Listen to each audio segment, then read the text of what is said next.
line from Pasadena to about sub-zero degrees here. No, we got a warm inside instead. No, it's fantastic. When they asked me, they said, do you want to go to Stockholm? I was like, absolutely, I want to go to Stockholm.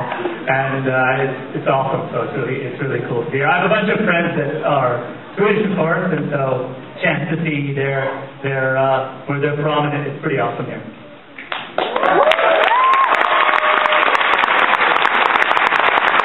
So just tell us quickly, what are we going to see and what are we going to experience here tonight? Well, I think you're going to get this movie, I think, my feeling about I don't know what the Swedish audiences love, but you get a chance to see some crazy fantasy in this movie, crazy adventure, and also there's a lot of irony and a little bit of craziness there too. So maybe look for both. That's kind of what the movie's about. So fantastic, crazy, and ironic. That's sweet, 100%. Give them that a big cheer.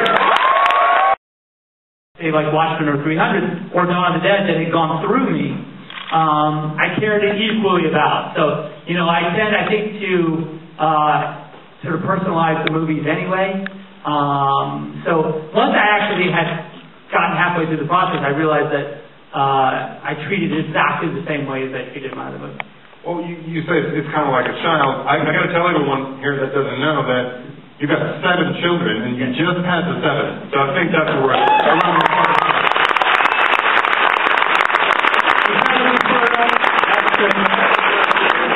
We got a question up in the back on the left side. Yes, let's see. This one, yeah. Roger Flynn from Valbergatan.se. I have a question about action films and superhero movies are usually making role models for men, but now we have female characters, but you also have the mentor being a male in this movie a little bit. So, did you have in mind making new role models for women?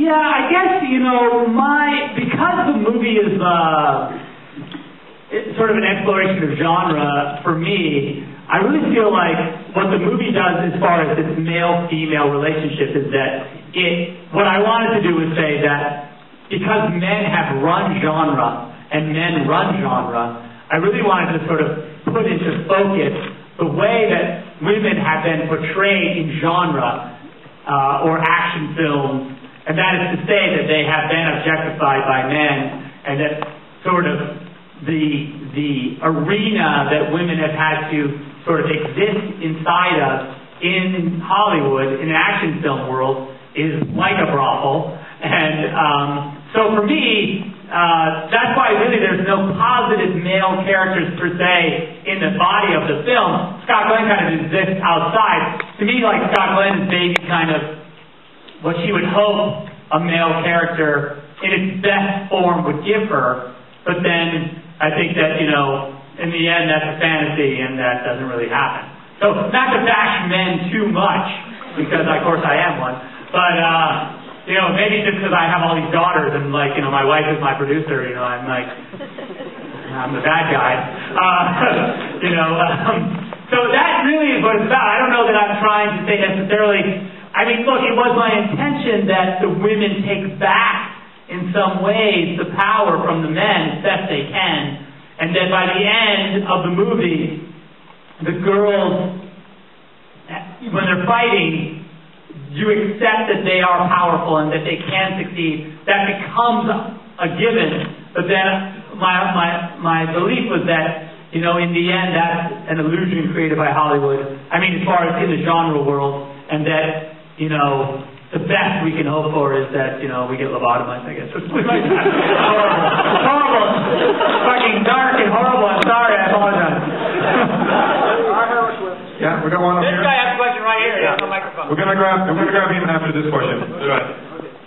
How did you choose your main actors? How did I choose them? Yes. Basically, you go through a casting process where the actors, they come in, they read the dialogue on a video camera, and then what you do is we look at the video, and then you sort of eliminate them based on their one little read, and then I would go and meet with the actors that remain on the list and work with them on the scene, and then we'd videotape it again, and then I'd look at it again, and then I might meet with them a third time just to sort of talk to them about the movie and whether they'd be comfortable with what the movie was really about. And then based on that, I had to make a decision. Now, there was a third element. I would have them all sing to see if they could sing, because I wasn't sure at that point whether they'd be singing in the movie, because it was a bizarre movie anyway. But you shot some musical. Yeah, like in the DVD, like that piece of Oscar and Carla is in the body of the movie, and it really is a big blown out like sequence where they're singing and dancing and stuff. But that was a wrinkle that the girls didn't kind of expect. So I'd be in there talking to them and go like, "Oh, that was a really great job. You know, that was cool. You know what? Maybe just could you sing for me?" And they'd be like, "What? No, I don't sing."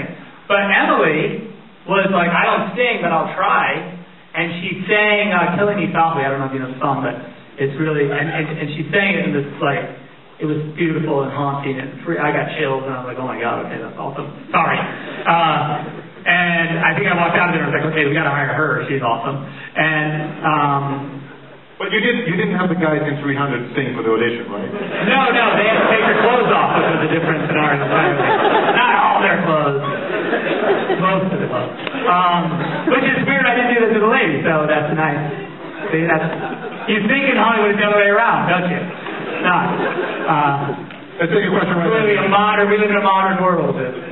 The men take off their clothes and the girls don't. Well, first of all, I want to say that your movie was really great. Thank you.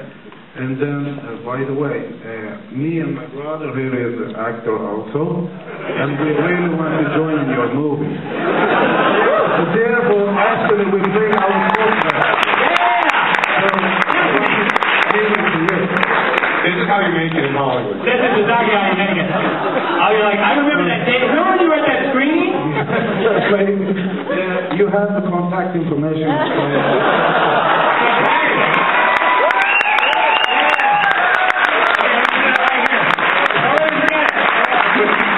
We got a question up. Awesome. Thank you guys. There you go. You're the head. Both actors?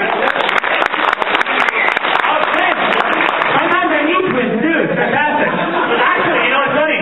There's a scene in the movie where, if you remember, it's a scene where Sweetie and Rocket are sitting at their dressing table talking about, well, what if it's a good plan? It's that scene, right? And then she goes, "We're not helping Davy." And then she goes, "The cook attacked me," right? It's that, and they're in the dressing room, the baby comes in and says, "I'm getting out of here," and they make a plan.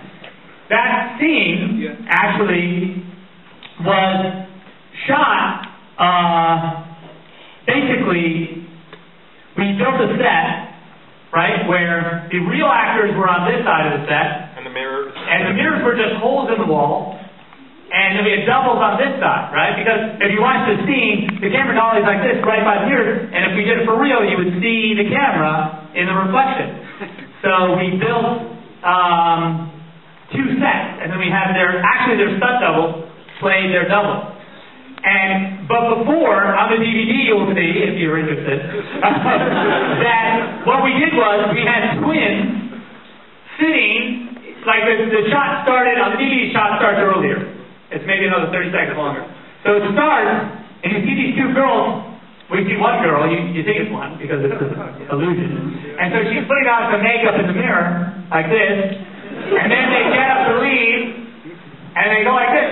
And because the camera's over here, it actually sees this twin, and you've seen that twin in the mirror before. And then the camera continues and the scene continues. But, so, as you can plainly see, twins come in handy a lot.